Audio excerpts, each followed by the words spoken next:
لە هۆڵی مۆزەخانی سلێمانی پێنجەمین دیداری نێودەوڵەتی کارتۆنی کوردی ناوەندی حەوت ڕەنگە بە هاوکاری بەڕێوەبەرێتی هونەری شێوەکاری سلێمانی ساز دەکرێت.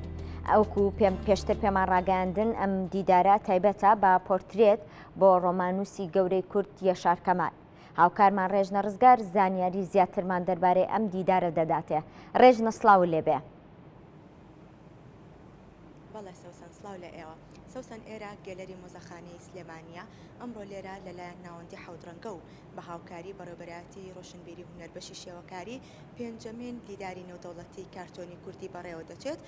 دیارە وەک تۆ ئاماژەت پێکرد سەوسن ئەم دیدارە تایبەتە بە ڕۆمانوسی گەورە یەشار کەمال. من گفتوگۆی زیاتر لەگەڵ بەڕێز بەختیار سەعید دەکەم و زانیاری زیاتر لە بەڕێزیان وەردەگرین. کاک بەختیار بە ئەرێک نەبێ زۆر سپاس. بۆچی ئەم دیدارە یەشار کەمال ڕۆمانوسی گەورەی کورد هەڵبژێردراوە وەک ئایکۆنێک لەم دیداری نێودەوڵەتی کارتۆنیە؟ دیارە یەشار کەمال وەکو تەنها ئەدیبی کورد کە کاندیدی خەڵاتی نۆبڵی ئەدەب کراوە کە بەرزترین و باڵاترین خەڵاتە لەمەن کەتە ڕۆمانەکانی بۆ 50 زمانی زیندوی جیهان تەرجەمە کراوە واتە ئایکۆنێکی نێودەوڵەتی کوردیە. بەڵام ئەوەی کە جێی خەفەتە لە زۆربەی ئەو وڵاتانەی کە ڕۆمانەکانی تا تەرجەمە کراوە بڵاو کراوەتەوانێ یەشار کەمال وەکو تورکێک ناسراوە.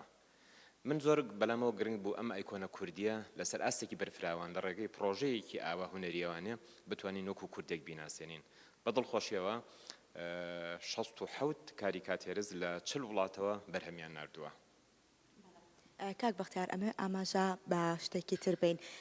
ئەو کتێبەی دەستە وەک نامیلکەیەک ئەمڕۆ لەم پێشانگایە نمایش دەکرێت و بڵاو دەکرێتەوە. پێمان خۆشە جارێک باسی ئەو کتێبەمان بۆ بکەیت دواتر بینە سەر بەشداربووەکان. ئەم کتێبە ڕێگای سیلڤەر یەکێکە لەو سەرچاوە گرنگانەی کە لە ئەوروپایە هەر کەسێک کە ئاواتە خواست ببێتە هونەرمەندێکی کاریکاتەرست هەموو وردەکاریەکانی چۆنێتی فێربوونی کەسێکی ئاسایی بۆ کەسێکی پرۆفیشناڵ فێر دەکات کە چۆن ببیتە کاریکاتەرست. ئێمە سەرچاوی لەو جۆرەمان نەبووە پێشتر.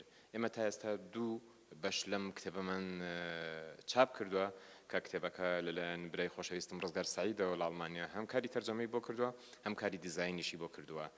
بێبەرامبەریش لێرە هەر ئەو میوانانی کە دێنەرە دەتوانن بێبەرامبەر کتێبەکە وەربگرن. ئەو هونەرمەندانەی کە بەشدارن لەم پێشانگایە لە چ وڵاتێکەوە بەشداریان کردووە ئاستی هونەرمەندانی کورد بۆ کارتۆن بۆ بڵێن بۆ هونەری کارتۆنی لە چه ئاستێکدایە؟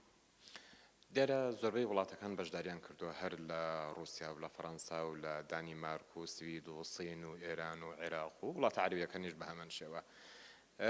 ئاستی هونەرمەندانی کورد بەشێک لەوانەی کە لە باشووری کوردستانان لە ڕۆژاوای کوردستان بەشداریان کردووە لە ڕۆژهەڵات بەشداریان کردووە لە هەمان کاتە لە هەندێک هونەرمەندمان هەیە لە وڵاتە جیاوازەکان کە خەڵکی باشوورن ئەوانش جاریکە بەشداریان کردوتەوە. ئەتوانین بڵێن لە ناو کۆمەڵێک کاری هونەری کوردیتە بۆ نمونە باشترین نمونە ئێمە خەڵاتی یەکەمی ئەمساڵمان بۆ هونەرمەندێکی کووردە کە بەناوی گرفتار کاکەی کەیچێکە لە هونەرمەندە زۆر دەستڕەنگین و زۆر تایبەتەکانی شاری کەرکووک کە ئێستا لە ئەڵمانیاژی یەکێکە لەو هونەرمەندانەی کە جگەلەوەی کە وەکو هونەرمەندێک ناسراوە لەمان کاتە لە زۆرێک لە دیدار و پێشبڕکێکانە وەکو ئەندامی با بڵێن لێژنەی تحکیم بەشداریەکە کەواتە ئێمە کۆمەڵێک هونەرمەندمان هەیە لە ئاستێکی زۆر باڵایە و دەکرێت شانازیشی پێ بکەین. زۆر سپاس بۆ بەڕێز بەختیار سەعید کە بەڕێزیان سەرپەرشتیاری ناوەندی حەوت ڕەنگەن. بەڵێ سەوسن لێرە ئەمڕۆ پێشانگاکە کاتژمێر 4 دەکرێتەوە و ڕۆژانی دواتریش لە گەلەری مۆزەخانی سلێمانی بەردەوامی دەبێت.